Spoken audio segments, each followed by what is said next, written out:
নাহনু নারযুকুকুম ওয়া ইয়্যাহুম। আল্লাহ সুবহানাহু ওয়া তাআলা বলেন, লা তাকতুলু আওলাদাকুম খাশিয়াতা ইমলাক। তোমরা তোমাদের সন্তানদেরকে দারিদ্রতার ভয়ে হত্যা করিও না। জাহেলি যুগে সন্তানকে জীবন্ত হত্যা করা হতো, আর আমাদের যুগে মায়ের পেটে থাকতে আবর্ষণ করা হয়। ডিফারেন্স এতটুকুই। তখন যান্ত্রিক সভ্যতা এতটা উন্নত ছিল না, কিন্তু তখনও মনুষ্যত্বহীন মানুষেরা ছিল, এখনও মনুষ্যত্বহীন মানুষেরা আছে। তখন চোখে দেখা যেত জীবন্ত মানুষকে মাটিতে পুঁতে দিলে। এখন যেহেতু মেডিকেল এবং প্রযুক্তির উন্নতির কারণে যান্ত্রিকভাবেই সন্তানকে হত্যা করা যাচ্ছে, সেহেতু এটি চোখে পড়ে না। তো আল্লাহ সুবহানাহু ওয়া তাআলা সন্তানকে হত্যা করতে নিষেধ করছেন। কিসের ভয়ে? দারিদ্রতার ভয়ে। এটা হলো আমাদের মূল পয়েন্ট। যে আমার যদি 4-5টা সন্তান হয়, 3-4টা সন্তান হয়, তারা আমার একই বেতন দিয়ে আমি কয়জনকে চালাবো? এই লিমিটেড বেতন দিয়ে, এই লিমিটেড রিজিকের সোর্স দিয়ে আমি কয়জনকে চালাবো? ফলত আমি সন্তান কম নিব বা আসলেও তাকে নষ্ট করব। তখন আল্লাহ বলতেছেন, নাহনু নারযুকুকুম ওয়া ইয়্যাহুম। হে মানুষ, তুমি যে এখন পৃথিবীতে স্টে করতেছো, তোমার রিজিকের মালিকই তো এখন পর্যন্ত তুমি না। তুমি যে তোমার রিজিকের মালিক, এটি ক্লেইম করার চান্স তোমাকে দিচ্ছি না। যে কোনো মানুষ ক্লেইম করবে যে আমার রিজিকের আমি মালিক, এটার কোনো সুযোগ নাই। আল্লাহ বলতেছে যে তোমার রিজিকেরও তো আমি মালিক। তো যেহেতু তুমি তোমার নিজের রিজিকের মালিক না, তাহলে কেমনি তুমি চিন্তা করতে পারো আরেকজন মানুষ যে পৃথিবীতে আসবে তার রিজিক নিয়ে তুমি চিন্তিত হতে পারো? ওটা তো আরও ইললজিক্যাল। তো আল্লাহ সুবহানাহু ওয়া তাআলা পুরোপুরি রিজিকের দায়িত্বটা তার নিজের উপর নিয়ে নিলেন। আল্লাহ সুবহানাহু ওয়া তাআলা আরও বলেন, ওয়ামা মিন দাব্বাতিন ফিল আরদি ইল্লা আলাল্লাহি রিজকুহা। আসমান এবং জমিনে বিচরণশীল এমন কোনো প্রাণী, কীট পতঙ্গ, পশু পাখি, জীবজন্তু, জানোয়ার, মানুষ, জিন, এমন কোনো প্রাণী নাই যার রিজিকের সিস্টেম আল্লাহ নির্ধারণ করে দেননি। এই পৃথিবীর ইকোসিস্টেমের মধ্যে তার রিজিকের ব্যবস্থা আছে। মাছ কি ভক্ষণ করবে, অন্য পশু প্রাণী কি ভক্ষণ করবে, মানুষ কি ভক্ষণ করবে, পুরো একটা ইকোসিস্টেমের মধ্যে সকলের খাবারের ব্যবস্থা আছে। মানুষ যেই জমি চাষ করতেছে, সেখান থেকে যে ঘাস হচ্ছে সেটা আবার গরু খাচ্ছে, গরু থেকে যে দুধটা হচ্ছে সেটা আবার আরেকজন খাচ্ছে। ঠিক আছে, এইভাবে ঘুরতেই আছে। ওইটা আবার আমরা ফেলে দিচ্ছি, সেটা আরেক জায়গায় গিয়ে কাজে লাগতেছে, সেটা আরেকজন খাচ্ছে। সেই গরুর বিষ্ঠা বা মুরগির বিষ্ঠা সেটা আবার আমরা মাছকে দিচ্ছি, সেটা মাছ খাচ্ছে। এই যে একটা ইকোসিস্টেম আল্লাহ এইভাবে ডেভেলপ করে রেখেছে। এখানে সবার রিজিকের মেনটেন্যান্স সিস্টেম আছে। কেউ এই মেনটেন্যান্স সিস্টেমের বাইরে না, কেউ না খেয়ে মারা যাবে না। এই জন্য আল্লাহ সুবহানাহু ওয়া তাআলা বলছেন, সকলের রিজিকের দায়িত্ব আমি নিয়েছি। ইব্রাহিম আলাইহিস সালাতু ওয়াস সালাম বলেন, আল্লাযী খালাকানি ফাহুয়া ইয়াহদিন ওয়াল্লাযী হুয়া ইউতঈমুনি ওয়া ইয়াসকিন। যিনি আমাকে সৃষ্টি করেছেন তিনি আমাকে খাওয়ান, তিনি আমাকে পান করান। তাহলে এটা তারই লায়াবিলিটি, যিনি সৃষ্টি করেছে। এটা আমার লায়াবিলিটি নয়, আমার দায় নয়, কেননা আমি তো আর আমার নিজেকে সৃষ্টি করিনি। আমি আমার বডি, দেহ, রূহ কোনো কিছুর মালিক না। আমার কাছে এরকম কোনো ডিসিশন নেওয়ার চান্স ছিল না, অপশান ছিল না, না আমার বাবা মায়ের কাছে অপশান ছিল না যে একটা মেশিন, সেই মেশিনে বাবা মা বাটন চাপতেছে যে ঠিক আছে আমি সাদা রঙের, কালো চুলের, এত ফিট হাইটের, ঠিক আছে এই রকম চোখের একটা ছেলে সন্তান চাই, একটা মেয়ে সন্তান চাই। এরকম তো কোনো মেশিনারি সিস্টেম এবং চয়েস সিস্টেম বাবা মা কেউ পায়নি, সন্তানেরাও পায়নি। তাহলে আমরা আমাদের নিজস্ব স্বাধীনতার বাইরে পৃথিবীতে এসেছি। যেহেতু আমাদের নিজস্ব স্বাধীনতার বাইরে পৃথিবীতে এসেছি, তাহলে যিনি সৃষ্টি করেছেন অবশ্যই অন্য কেউ সৃষ্টি করেছেন, থার্ড পার্টি। তাহলে আল্লাযী হুয়া খালাকানি, যিনি আমাকে এই পৃথিবীতে পাঠিয়েছেন আমার নিজের ডিসিশন ছাড়া এবং আমার বাবা মায়ের ডিসিশন ছাড়া, তাদের কোনো প্রকার সিদ্ধান্ত নেওয়ার কোনো রাস্তা ছাড়াই যিনি পাঠিয়েছেন, এটা তার লায়াবিলিটি, তিনি খাওয়াবেন কীভাবে।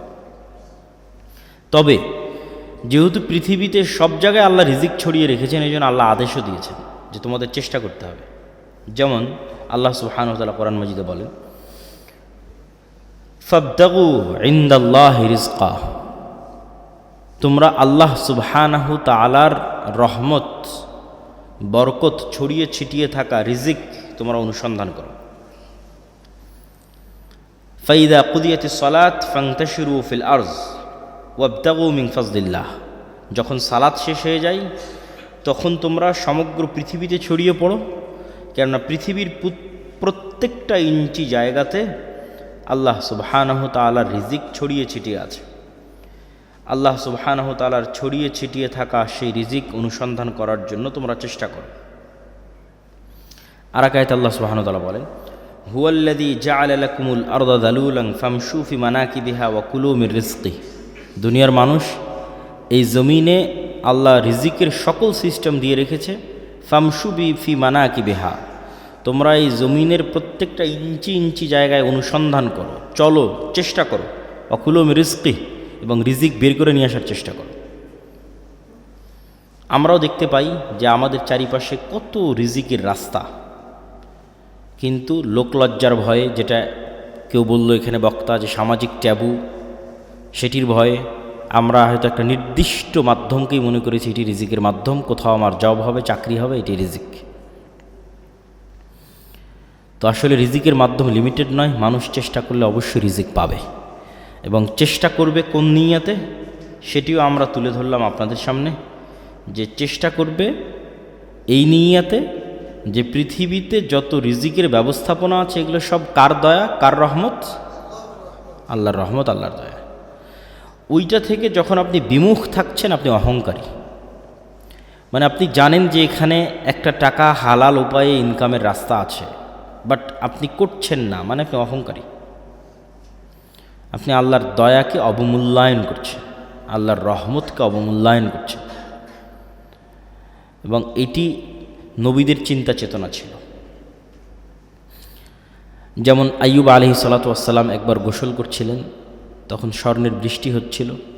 তিনি গোসল বাদ দিয়ে স্বর্ণ কুড়াতে গেছেন। আল্লাহ বলছে, আইয়ুব, আমি কি তোমাকে ধনী করিনি যে তুমি স্বর্ণ কুড়াতে গেলে? তো আইয়ুব আলাইহিস সালাম উত্তরে বলতেছে যে আমি ধনী এই জন্য স্বর্ণ কুড়াবো না, এই সেন্স থেকে তো আমি যাইনি। আমি গেছি এই সেন্স থেকে যে আমি যদি সমগ্র পৃথিবীর মালিকও হই, যে এই মুহূর্তে সারা পৃথিবীর সকল ধন সম্পদের মালিক আমি একাই, তারপরেও যদি স্বর্ণের বৃষ্টি হয় তো আমি ওইটা কুড়াতে যাব, কেননা এটা কার দয়া? আল্লাহর দয়া। আর ওইটার থেকে আমি দূরে থাকবো, মানে আমি আল্লাহর দয়াকে অবমূল্যায়ন করতেছি। এই সেন্স থেকে দাউদ, সুলাইমান, আব্দুর রহমান বিন আউফ, জুবাইর ইবনুল আওয়াম, উসমান গনি, উসমান ইবনে আফফান, তারা পৃথিবীর কোটিপতি ছিলেন। দাউদ এবং সুলাইমানের মতো ধনী পৃথিবীতে আগেও কোনো দিন আসেনি, ভবিষ্যতেও কোনো দিন আসবে না। তারা এতটা ধন সম্পদের মালিক ছিলেন। তো এতটা ধন সম্পদের মালিক হওয়ার পিছনে তাদের মূল থিওরি এটিই ছিল যে তারা ছিলেন শাকুর, শুকরিয়া আদায়কারী। তারা অহংকারী ছিলেন না, যে না ধন সম্পদ আহরণের পূর্বে অহংকারী ছিলেন, না ধন সম্পদ আহরণের পরে অহংকারী হয়েছেন। এটাই লং টাইম সম্পদ মেনটেন করার একমাত্র উপায়। ধন সম্পদ আহরণের আগেও অহংকারী হওয়া যাবে না, ধন সম্পদ আহরণের পরেও হওয়া যাবে না। তাহলেই দীর্ঘদিন ধন সম্পদ আপনার কাছে থাকবে। এই দুইটার ব্যাখ্যাটা কি? ধন সম্পদ হওয়ার আগে অহংকারী হওয়া যাবে না মানে এমন কোনো কাজ, হালাল কাজে ইনকাম হইতে পারে, সেটাকে ছোট চোখে দেখে পিছিয়ে থাকা হবে না।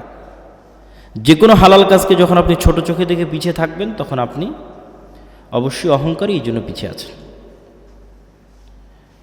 এবং এই জন্য আপনি সাকসেসফুল হতে পারছেন না।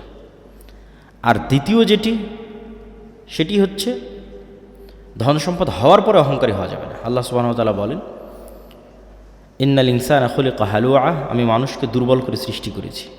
ওয়া ইযা মাসসাহুশ শাররু জাজুআ, যখনই বিপদ আপদ মানুষকে ঘিরে ধরে সে হতাশ হয়ে যায়। ওয়া ইযা মাসসাহুল খায়রু মানুআ, আর যখনই টাকা পয়সা বেশি হয়ে যায় অহংকারী এবং কৃপণ হয়ে যায়।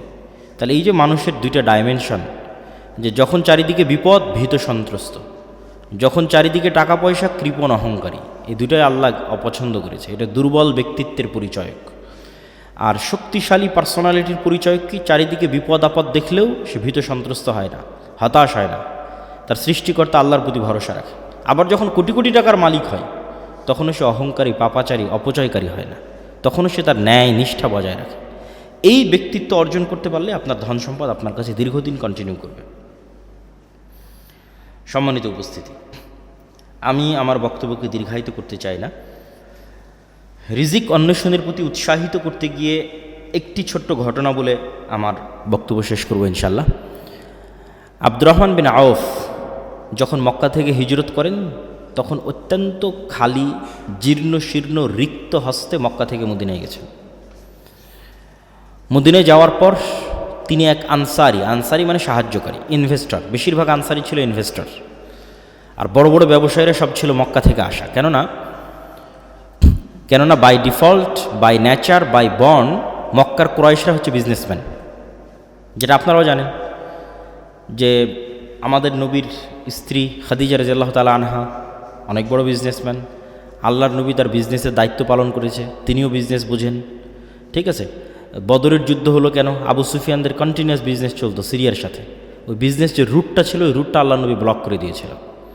কেননা রাসূল সাল্লাল্লাহু আলাইহি ওয়াসাল্লামের সাথে আবু সুফিয়ানদের যে দ্বন্দ্ব ছিল, এটা শুধু ধর্মীয় দ্বন্দ্ব ছিল না। ঠিক আছে, এটার মধ্যে টাকা পয়সা সম্পৃক্ত ছিল, দুনিয়া সম্পৃক্ত ছিল, পাওয়ার সম্পৃক্ত ছিল। আপনারা অবশ্যই জানেন যে মক্কা হচ্ছে এইদিকে পশ্চিম, না পশ্চিম তো এইদিকে নাকি? মক্কা হচ্ছে এই পাশে আর মদিনা হচ্ছে এই পাশে, আর এখানে হচ্ছে সিরিয়া।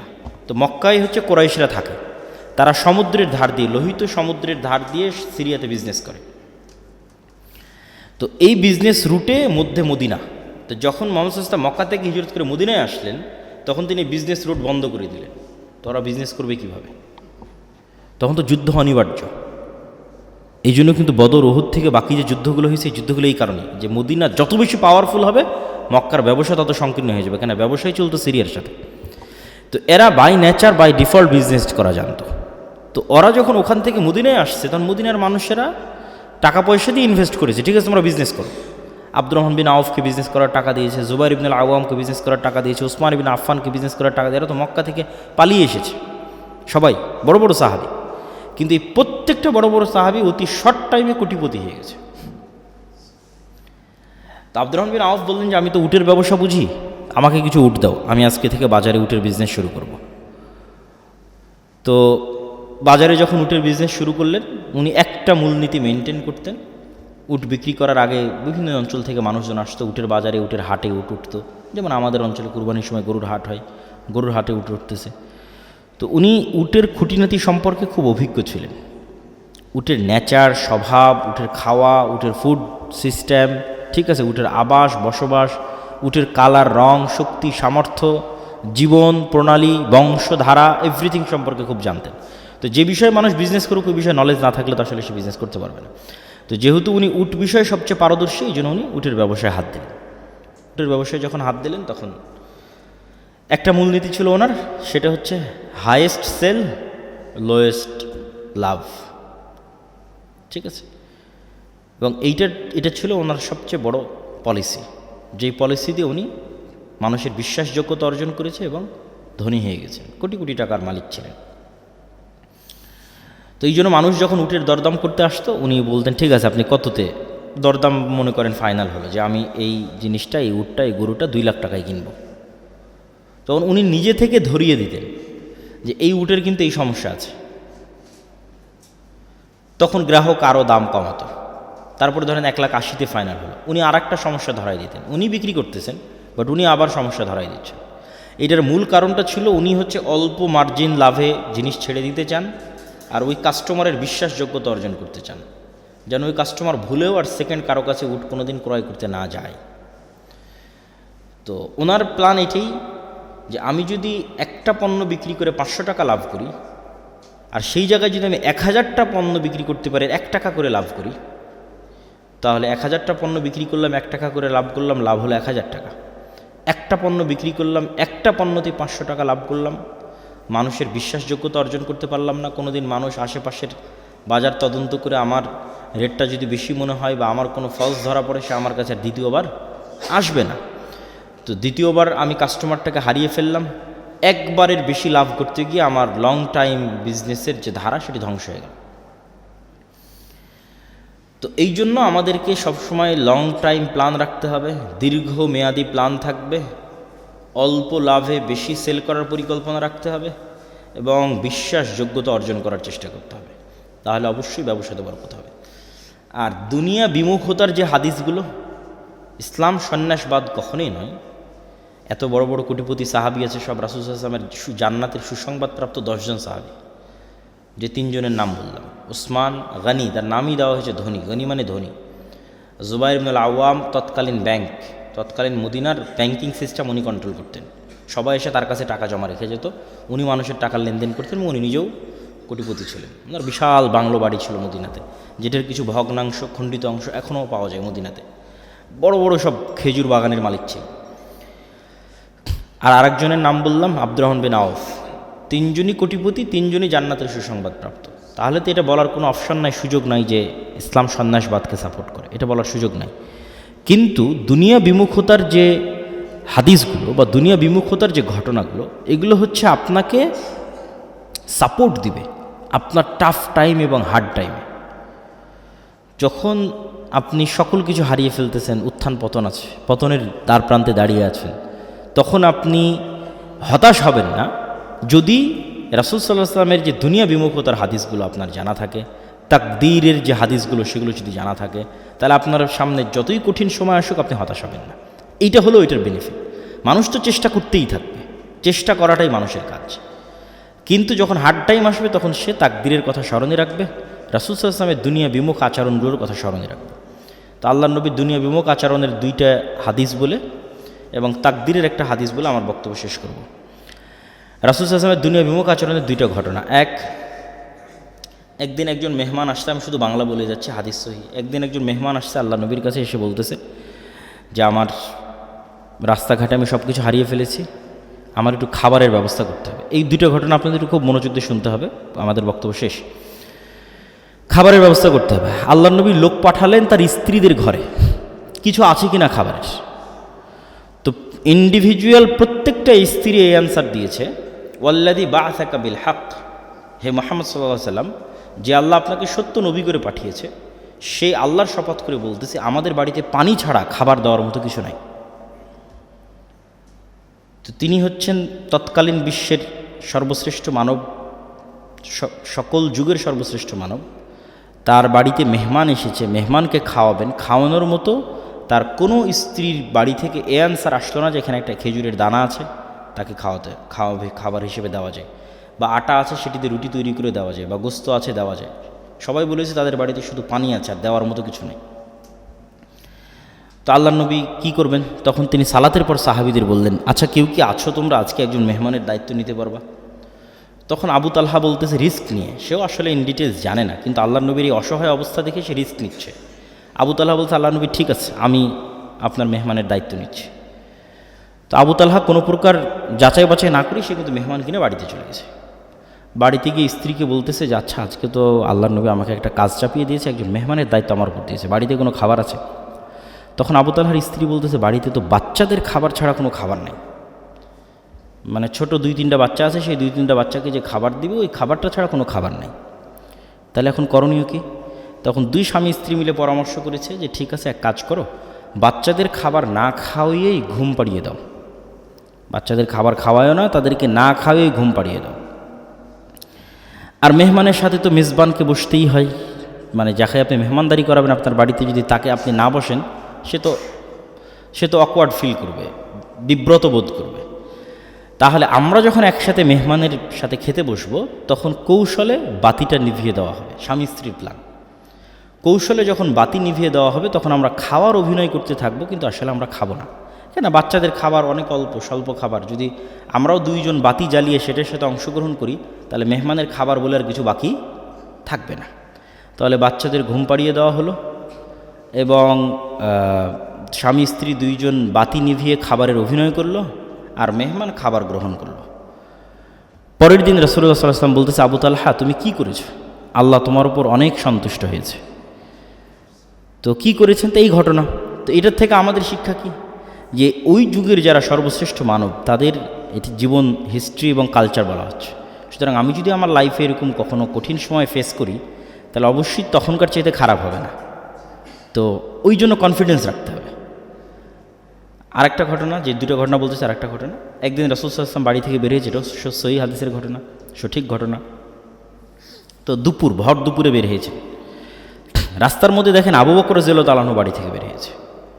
তো দুইজন পরস্পরকে জিজ্ঞেস করতেছে, কেন এই ভর দুপুরে, আপনি তো জানেন সৌদির গরম কি ভয়ঙ্কর, ভর দুপুরে কেন বাড়ি থেকে বেরিয়েছে? তো দুইজনই পরস্পরের কাছে জানাজানি হলো যে তারও বাড়িতে কোনো খাবার নাই, এই জন্য খাবারের অনুসন্ধানে বের হয়েছে। মোহাম্মদ সাল্লাল্লাহু আলাইহি ওয়াসাল্লামের বাড়িতেও কোনো খাবার নাই, উনি খাবারের অনুসন্ধানে বের হয়েছে যে কোথাও খাবারের ব্যবস্থা করা যায় কিনা। কিছু দূর হাঁটার পর দেখা যাচ্ছে ওমর রাদিয়াল্লাহু তাআলা রাস্তায়। আপনি কি জন্য বের হয়েছেন? উনিও, ওনার বাড়িতেও কোনো খাবারের ব্যবস্থা নেই, উনিও খাবারের অনুসন্ধানে বের হয়েছে। অথচ এনারা পরবর্তীতে অর্ধ পৃথিবীর শাসক। তাহলে ক্ষুধার্ত অবস্থা থেকেও অর্ধ পৃথিবী জয় করা যায়, ঠিক আছে? যখন তাদের কাছে কিছু নাই, ক্ষুধার্ত অবস্থায় মানুষের বাড়ি বাড়ি খাবার খুঁজে বেড়াচ্ছে, সেখান থেকে তারা অর্ধ পৃথিবীর শাসক হয়েছে। তো তাদের মতো করুণ এবং কঠিন অবস্থা আমাকে এবং আপনাকে ফেস করতে হয়নি, হচ্ছে না, হয়তো হবেও না। সুতরাং বড় স্বপ্ন দেখতে সমস্যা কী? হাদিসটা শেষ করি, ঘটনাটা শেষ করি। দুইজন মিলে এক আনসারির বাড়িতে গেলেন। আনসারিরা যেহেতু আগে থেকেই তাদেরই জমি জায়গা, মদিনা মানে তাদের জমি জায়গা, তাদের বাগান, তাদের সব কিছু। এনারা তো আসছে মক্কা থেকে হেল্পলেস অবস্থায়। যদি মক্কায় থাকতো হয়তো এতটা করুণ অবস্থা হতো না, কেন মক্কায় তাদের জমি জায়গা আছে, তাদের বাড়ি ঘর আছে। তো প্লেস চেঞ্জ করলে অবশ্যই মানুষ এই প্রবলেমগুলো ফেস করে। তো আনসারি সাহাবী অত্যন্ত খুশি হয়েছে আজকে আল্লাহ নবী তার বাড়িতে আসছে। আমাদের গ্রামেও যেমন ভালো কোনো মেহমান যায় তখন কিন্তু বাড়ির আমাদের মায়েরা বড় মোরগ বা ভালো যে মুরগি থাকে সেটা কিন্তু জবাই করে, এটা টেন্ডেন্সি, কালচার। তো আনসারি সাহাবী আল্লাহ নবীকে দেখে তাড়াহুড়া করে খেজুরের পুরো থোকা পেড়ে আল্লাহ নবীর সামনে রেখে বলতেছে, ওখানে কাঁচা আছে পাকা আছে খান। তাড়াতাড়ি বাড়ি থেকে ছুরি বের করে নিয়ে ছাগল জবাই করতে চলে গেছে, যে আজকে আল্লাহ নবী তার বাড়িতে আসছে, সে ছাগল জবাই করে রান্না করে খাওয়াবে। তো ছাগল জবাই হলো, রান্না হলো, খাওয়া দাওয়া হলো, খেজুর খাওয়ানো হলো, ছাগলের দুধ দেওয়া হলো, যত রকমের ব্যবস্থাপনা ছিল সবই করা হলো। শেষ করে এখন যখন ফিরে আসতেছেন তখন রাসূলুল্লাহ সাল্লাল্লাহু আলাইহি ওয়াসাল্লাম আবু বকর এবং ওমরকে বলতেছে, তোমরা বাড়ি থেকে বের হয়েছিলে ভরা পেটে, আর এখন খালি পেটে, আর এখন তোমরা বাড়িতে ফিরে যাচ্ছ ভরা পেটে। সুম্মা লা তুসআলুন্না ইয়াওমাইদিন আনিন নাঈম, এটা কোরআনের আয়াত। আল্লাহর নবী পড়লেন তাদের সামনে, কিয়ামতের মাঠে এই নিয়ামত সম্পর্কে আল্লাহ তোমাদের জিজ্ঞেস করবে, যে তোমরা আজকে খালি পেটে বাড়ি থেকে বের হয়েছিলে, আল্লাহ তোমাদের ভরা পেটে বাড়িতে ফিরে যাওয়ার সুযোগ করে দিয়েছে, এই নিয়ামত সম্পর্কে আল্লাহ জিজ্ঞেস করবে। আর কে তাকদীরের একটা হাদিস বলতে চেয়েছিলাম, রাসূলুল্লাহ সাল্লাল্লাহু আলাইহি ওয়াসাল্লাম বলেছেন, পৃথিবী সৃষ্টির 50,000 বছর পূর্বে আল্লাহ সুবহানাহু ওয়া তাআলা পৃথিবীতে যা যা ঘটবে তার সকল কিছুর তাকদীর তিনি লিখে রেখেছেন। তো এই দুইটা ঘটনা এবং তাকদীরের প্রতি অগাধ আস্থা, এইটা আপনাকে কাজে দিবে কিসে? ঘরে বসে থাকার প্রতি উৎসাহিত করার জন্য না। ঘরে তো বসে থাকা যাবে না, কেন না? আমি তো আগেই বলেছি যে পৃথিবীতে যা রিজিক ছড়িয়ে আছে তা কার দয়া? সব দয়া তো কাফের মুশরিকানে নিয়ে চলে গেল। তাহলে মুসলমানেরা ঘরে বসে থেকে কীভাবে দাবি করে যে সে আল্লাহর বান্দা? আল্লাহর বান্দা হলে আল্লাহর দয়া অনুসন্ধানের চেষ্টা করতে হবে। সাহাবীরা করেছে, নবী রাসূলেরা করেছে, আমাদেরকেও চেষ্টা করতে হবে। কিন্তু তাকদীরের প্রতি বিশ্বাসটা কাজে দিবে কোথায়? যখন কঠিন সময়, তখন। যেটাতে রাসূলুল্লাহ সাল্লাল্লাহু আলাইহি ওয়াসাল্লাম এই হাদিসে বলতেছেন যে কাতাবাল্লাহ মাকাদির আল খালাইক ক্বাবলা আন ইয়াখলাকাস সামাওয়াতি ওয়াল আরদ বি50,000 সানা। আল্লাহ সুবহানাহু ওয়া তাআলা পৃথিবী সৃষ্টির 50,000 বছর পূর্বে পৃথিবীতে যা ঘটবে তার সব কিছু লিখে রেখেছে। আব্দুল্লাহ বিন মাসউদ রাদিয়াল্লাহু তাআলা আনহু বলেন, মৃত্যু যেভাবে মানুষের দিকে দৌড়াচ্ছে, ধেয়ে আসতেছে, পৃথিবী বা সময় আমাদের থেকে পালিয়ে যাচ্ছে, আর কিয়ামত এবং মৃত্যু আমাদের দিকে দৌড়ে দৌড়ে আসতেছে। প্রতি সেকেন্ডে যত কিলোমিটার গতিতে আলো চলতেছে, তত লক্ষ কিলোমিটার গতিতে আমার মৃত্যু আমার দিকে ধেয়ে আসতেছে। কেন? ওটাই টাইম, ওটাই আমার লাইফ লিমিটেশন। তো ওই যে মৃত্যু যেভাবে মানুষের দিকে ধেয়ে আসে, মানুষের রিজিক সেভাবে মানুষের দিকে ধেয়ে আসতেছে। কোনো মানুষ তার তাকদীরে লিখিত রিজিক ভক্ষণ না করে পৃথিবী থেকে বিদায় নেবে না। এটা আল্লাহ সুবহানাহু ওয়া তাআলার ফায়সালা। এই তাকদীরের বিশ্বাসটা আপনাকে কাজে দেবে হার্ড টাইম, কঠিন সময়। আর বাকি সময়ে আল্লাহর দয়া এবং আল্লাহর রহমত অনুসন্ধানের জন্য জান প্রাণ বাজি রেখে চেষ্টা করতে হবে। আল্লাহ সুবহানাহু ওয়া তাআলা আমাদের তৌফিক দান করুক, আল্লাহুম্মা আমিন। এই বলে আমি আমার বক্তব্য এখানেই শেষ করছি। এগুলো উত্তর দিতে হবে।